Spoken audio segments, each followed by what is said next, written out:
Buenas noches, hermanos y amigos. ¿Cómo están? Esperemos que bien. Desde la ciudad de Chimbote vamos a participar de este servicio online que presenta la comunidad cristiana Jesús Vive de Chimbote, Perú, a nuestro Señor Jesucristo. Iglesia que pastorea el pastor Víctor Castro Quesada. Los saludamos de esta ciudad, que es una bahía pesquera y fue considerada en el siglo XX como la más importante del mundo. También nos encontramos a 430 kilómetros al norte de la ciudad de Lima. Gracias a Dios, sí, muchas gracias al Señor y al Espíritu Santo que hoy puede unirnos a través de estas redes y que juntos nosotros podemos tener una reunión, un servicio en la cual podemos presentar nuestra alabanza, nuestra gratitud, nuestra adoración al Señor de señores y Rey de reyes, a Jesucristo.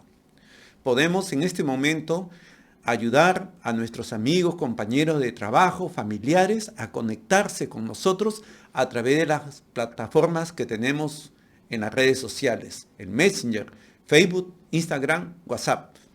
Un clic, ya está. Igualmente nosotros nos conectamos con el Señor, concentrándonos en el Señor para atender al llamado que Él nos ha hecho. Y la palabra de Dios dice, y será predicado este evangelio del reino en todo el mundo para testimonio a todas las naciones. Y entonces vendrá el fin, lo dice el evangelio de Mateo, capítulo 24, versículo 14. Damos la bienvenida, pues, a todos los hermanos que se encuentran en esta región de Ancas, del Santa, Chimbote, Nuevo Chimbote, Moro, Casma, en el distrito de Pariacoto, en Huaraz, en el callejón de Conchucos, toda la región de Piura, en Sechura, Catacaos, Talara, Cajamarca, en la región de Ayacucho, Lambayeque, La Libertad. En La Libertad, a los hermanos de Guadalupe, Ciudad de Dios, distrito de Paiján, también Chocope, en Trujillo y en Chao, un saludo cariñoso para todos ustedes, amados hermanos. Igualmente para los hermanos que se encuentran en la región Lima, en Los Olivos, San Martín de Porras, Pueblo Libre, San Miguel, Magdalena, Puente Piedra, San Juan de Lurigancho y Surco.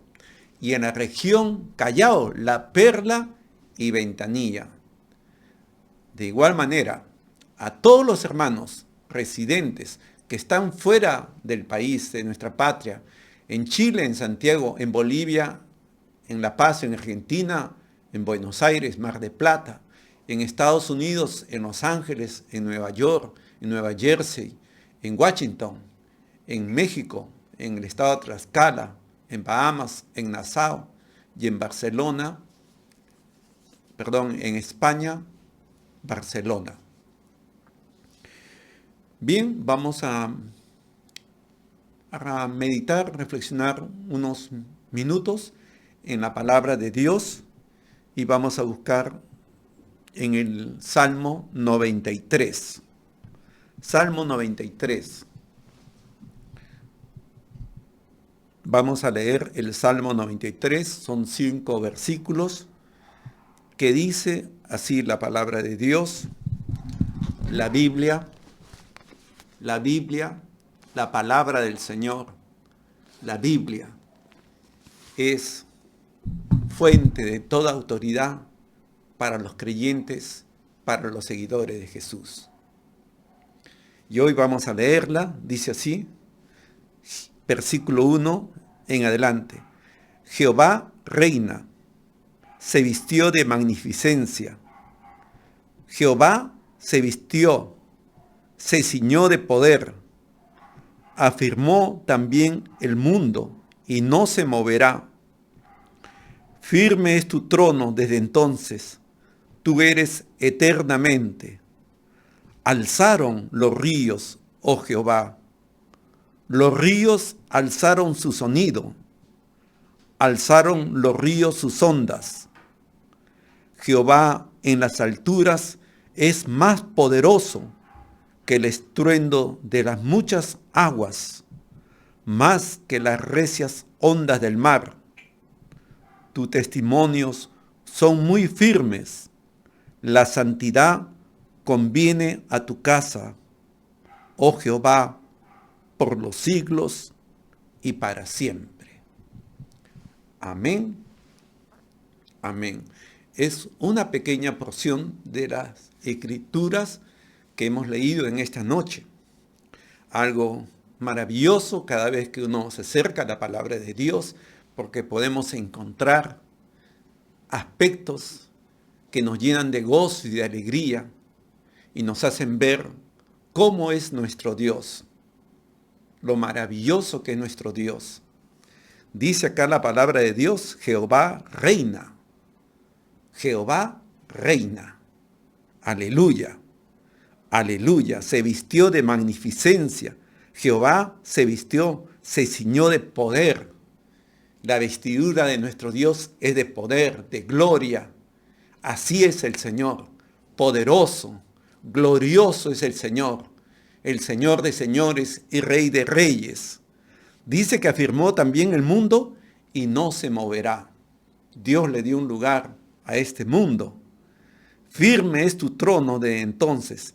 Él está en el trono celestial. Él gobierna, Él es el soberano, el Señor, el Dios todopoderoso, temible Él. Tú eres eternamente, eterno en nuestro Dios. Aleluya, precioso en nuestro Dios. No cambia, es eterno, es inmutable el Señor.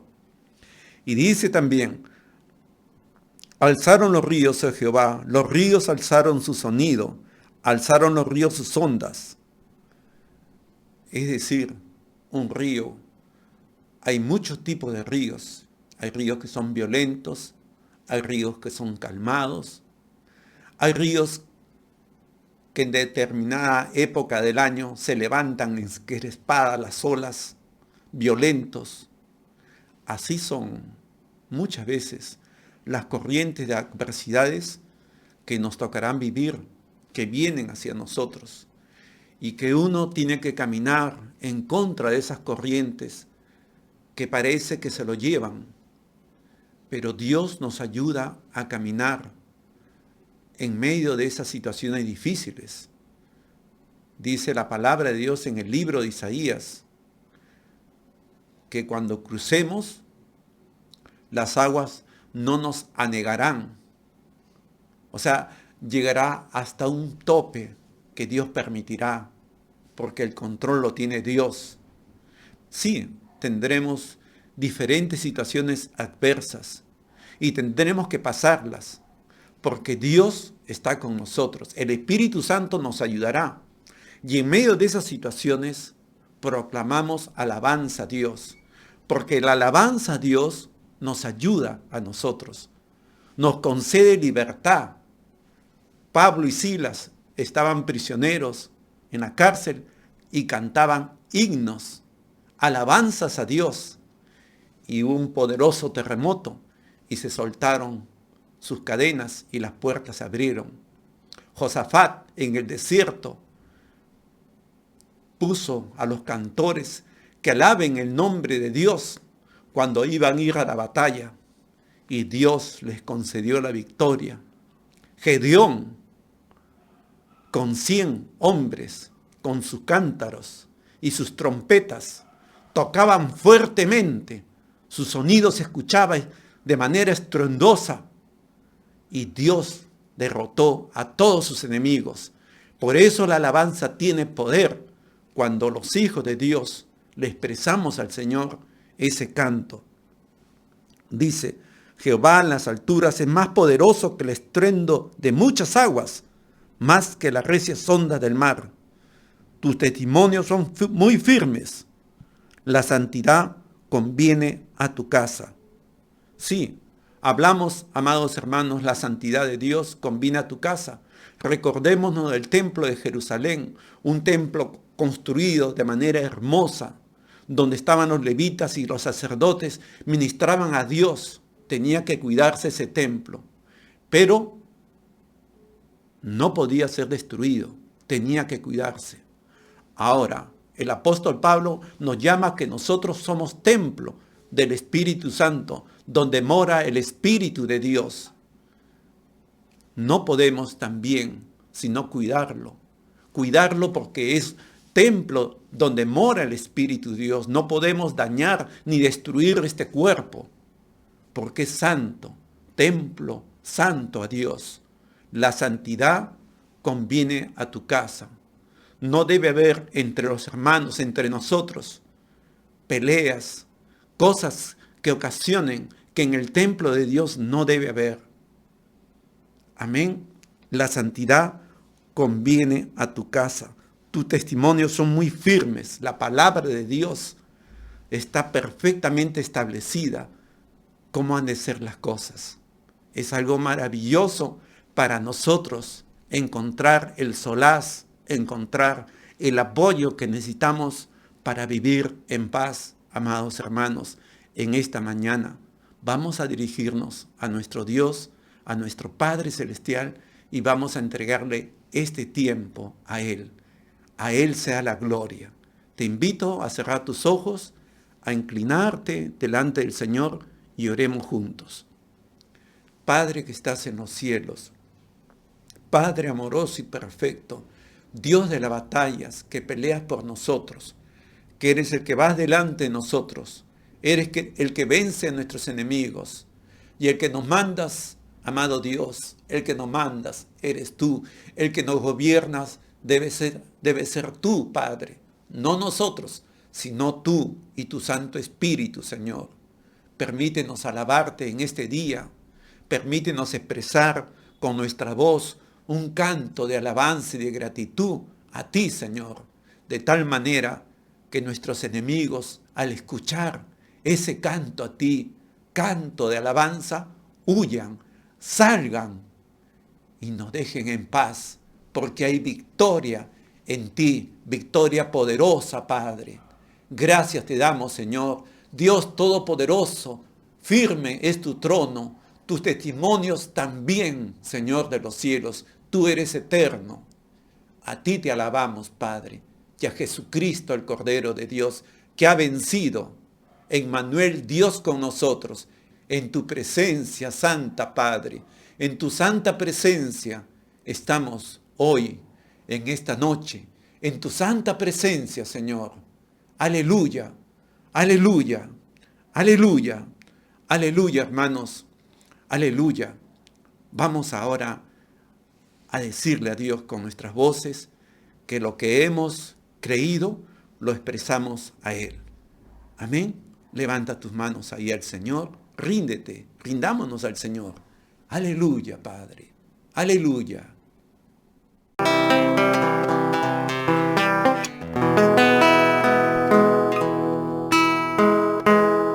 Pues tú, glorioso, eres Señor, y tu nombre es digno de alabar. Haz mi corazón puro y santo ante ti, yo te adoro con todo mi corazón. Pues tú, glorioso, eres Señor, y tu nombre es digno de alabar. Haz mi corazón puro y santo ante ti, yo te adoro con todo mi corazón. ¡Aleluya! Te adoro, Señor, con todo mi ser, con tus salmos te alabaré. Yo te adoro, Señor, con todo mi ser, todo el día te alabaré. Pues tú, glorioso eres, Señor, y tu nombre es digno de alabar. Haz mi corazón puro y santo ante ti, yo te adoro con todo mi corazón. Yo te adoro, Señor, con todo mi ser, con tus salmos te alabaré.